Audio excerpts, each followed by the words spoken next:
کراچی کے علاقے غریب آباد میں ٹائر کی دکان میں آگ لگ گئی۔ فائر بریگیڈ کی 4 گاڑیوں نے آگ پر قابو پا لیا۔ رات گئے کورنگی میں گتے کے گودام میں لگی آگ بجھا دی گئی۔ 2 فائر ٹینڈرز کی مدد سے آگ پر قابو پایا گیا۔ آگ لگنے کی وجہ معلوم نہ ہو سکی۔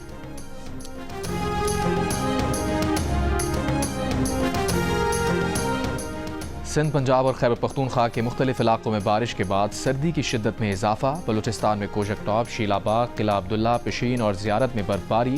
محکمہ موسمیات کے مطابق آج اسلام آباد، پنجاب، خیبر پختونخوا، گلگت بلتستان اور کشمیر میں کہیں کہیں بارش اور پہاڑوں پر برفباری کا امکان ہے۔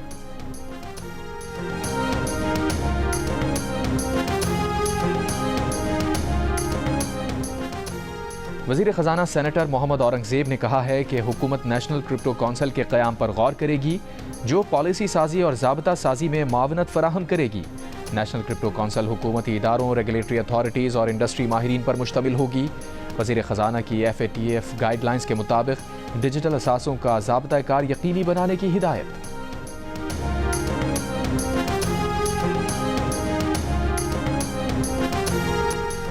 دمشق کے جنوب میں 2 فوجی ٹھکانوں پر اسرائیل کا فضائی حملہ۔ اسرائیلی وزیر دفاع نے شام پر حملے کی تصدیق کر دی۔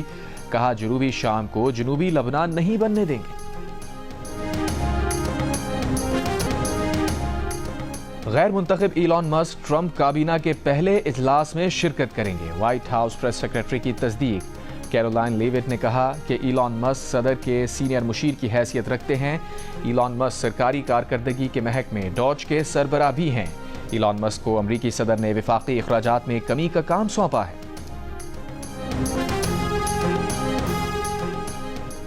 کراچی کے علاقے کورنگی گودام چرنگی پر ٹریلر کی ٹکر سے موٹر سائیکل سوار جاں بحق، ٹرک ڈرائیور فرار۔ ٹرک کو قبضے میں لے لیا گیا۔ کراچی میں رواں سال ٹریفک حادثات میں 135 سے زائد افراد جاں بحق، 1800 سے زائد افراد زخمی ہو چکے۔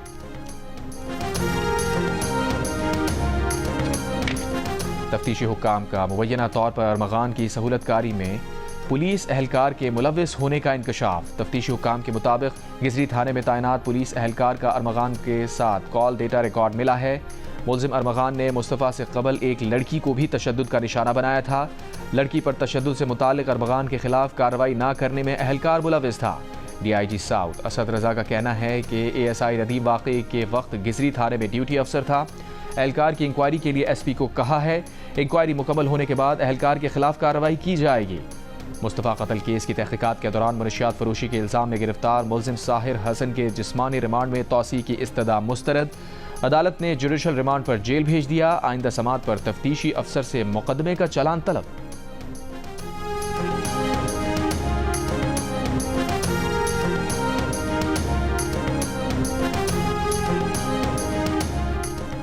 حافظ آباد میں 2 روز قبل پولیس کی حراست سے فرار ہونے والا ملزم پنڈی بھٹیاں سے گرفتار۔ پولیس کے مطابق ملزم جسمانی ریمانڈ کے بعد واپس تھانے لاتے ہوئے فرار ہوا تھا۔ لاپرواہی پر 3 پولیس اہلکاروں کے خلاف مقدمہ درج۔ رمضان المبارک قریب آتے ہی کوئٹہ میں کھجور کی فروخت بڑھ گئی۔ اس بار مارکیٹ میں بلوچستان کے ضلع پنجگور کی کھجوروں کی زیادہ اقسام موجود ہیں اور ان کی مانگ بھی زیادہ ہے۔ قیمت 500 سے 1000 روپے کلو کے درمیان۔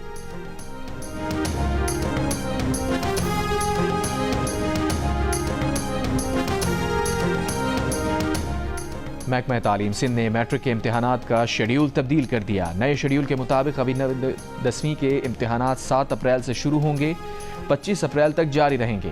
9ویں 10ویں کے پریکٹیکل امتحانات 10 مارچ کو ہوں گے، جبکہ فرسٹ ایئر اور سیکنڈ ایئر کے امتحانات 28 اپریل سے شروع ہوں گے۔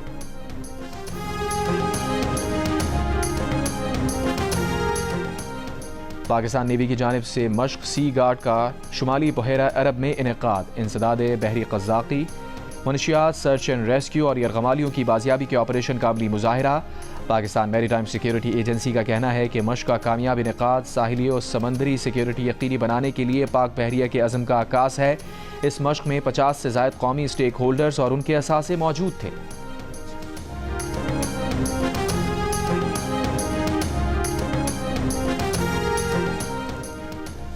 میڈیا کی آزادی کے دفاع اور صحافیوں کے تحفظ کے لیے Pakistan federal union of journalist کا جامع منصوبہ تیار۔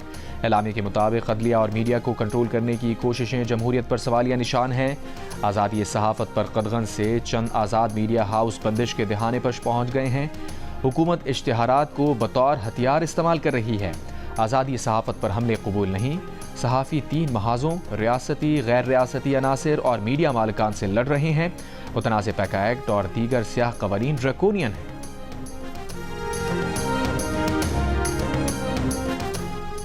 جے یو آئی فے کے امیر مولانا فضل الرحمان کی قطر میں حماس رہنماؤں سے ملاقاتیں۔ ترجمان جے یو آئی کے مطابق حماس کے سابق رہنما ڈاکٹر خالد مشعل سے ملاقات میں مولانا فضل الرحمان نے کہا، پاکستانی عوام کے دل اپنے فلسطینی بھائیوں کے ساتھ دھڑکتے ہیں۔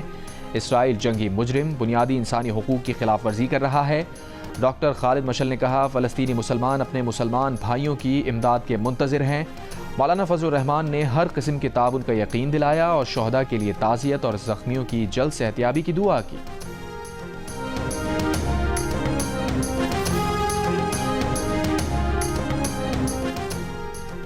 امریکی صدر ڈونلڈ ٹرمپ امریکہ میں غیر قانونی مقیم تارکین وطن کے لیے رجسٹری بنانے کا ارادہ رکھتے ہیں۔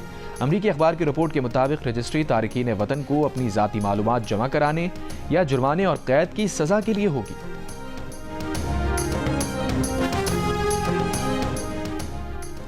امریکی صدر ڈونلڈ ٹرمپ نے کہا ہے کہ یوکرینی صدر واشنگٹن آ کر معدنیات کے معاہدے پر دستخط کرنا چاہتے ہیں۔ یوکرین کے لیے امن دستوں کی ضرورت ہوگی۔ یورپ امریکی کاروباری اداروں کو سزا دینے کے لیے ڈیجیٹل ٹیکس استعمال کرتا ہے۔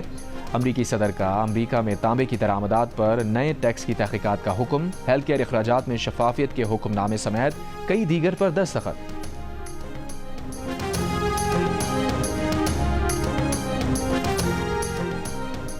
سوڈان کے دارالحکومت خرطوم کے قریب فوجی طیارہ گر کر تباہ۔ خبر ایجنسی کے مطابق فوجی طیارہ تکنیکی خرابی کی وجہ سے گرا۔ طیارے میں سوار سوڈانی فوج کے تمام اہلکار ہلاک ہو گئے۔ آکسفورڈ کراؤن کورٹ میں 14 ستمبر 2019 کو بلینم محل سے سونے کا ٹوائلٹ چوری ہونے کا کیس۔ محل سے سونے کا ٹوائلٹ چوری ہونے کی سی سی ٹی وی عدالت میں دکھائی گئی۔ ویڈیو میں چوروں کو 4.8 ملین پاؤنڈ کا سونے کا ٹوائلٹ چوری کرتے دیکھا جا سکتا ہے۔ چوری کے الزام میں گرفتار تینوں ملزمان کا صحت جرم سے انکار۔ پروسیکیوٹر کے مطابق ملزمان نے سونے کا ٹوائلٹ 5 منٹ کے اندر چوری کیا۔ 18 قیراط سونے کا یہ ٹوائلٹ ابھی تک ریکور نہیں ہو سکا، شاید اسے ٹکڑوں میں تقسیم کر دیا گیا ہے۔